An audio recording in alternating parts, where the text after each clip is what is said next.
Hi guys, આજે જો આપણે રિસ્કી ડ્રાઈવર બેહી ગયા લોચા આ રસ્તો તો જો એટલે ઓય ઓસ્ટ્રેલિયામાં કાગડા કાળા જ છે.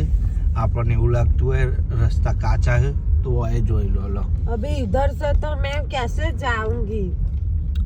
જો આ ફાર્મ આવા રસ્તા હોય જ છે. અને આપણા જેવું જ ઓસ્ટ્રેલિયાનું ગામડું. આમાં આ કોઈ પૂછતું હતું ને, હવે કમેન્ટ કરજો તો આપણે ત્યાં આગળ ઇન્ડિયામાં આ જે આવો રસ્તો હોય એને શું કહેવાય. અમારી બાજુમાં તો એને નેરિયું કહીએ. તમારી સાઈડ શું કહેવાય કમેન્ટ કરજો.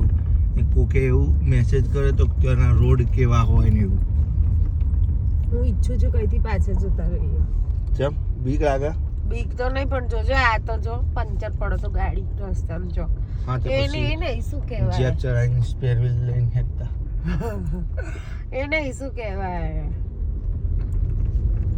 કોઈ પૂછતું હતું કે ડ્રાઇવિંગ કઈ બાજુ છે, તો આપણે ઇન્ડિયા જેવું જ છે. હા એવું પૂછ્યું હતું. હા તો આપણે ઇન્ડિયા જેવું જ છે, બધું કમ્પ્લીટ જ છે. કેનેડા બાજુ કેનેડા અને યુએસએ માં અલગ હોય. આટલા આપણા ઇન્ડિયાના સેમ એના જેવું જ છે. ઇન્ડિયાના લાયસન્સ ઉપર થોડા આયા પછી થોડા દિવસ તમે ચલાવી શકો, પછી એનું લાયસન્સ કરાવવું પડે તમારે. જો હવે હું વાળું છું. જે લોકો આ રોડ જોશી ને એના પછી કહી દેશે ભાઈ ઓસ્ટ્રેલિયામાં ને ઇન્ડિયામાં કોઈ ફરક નહીં. આ આજુબાજુનો વ્યૂ બતાવે, ખેતરો તો જો જોવા લીલો છમ અઠવાડિયાથી વરસાદ પડે તો ને એટલે જો છે બધા બે આટલા બધી ગાડી વળી જશે. હા આગળ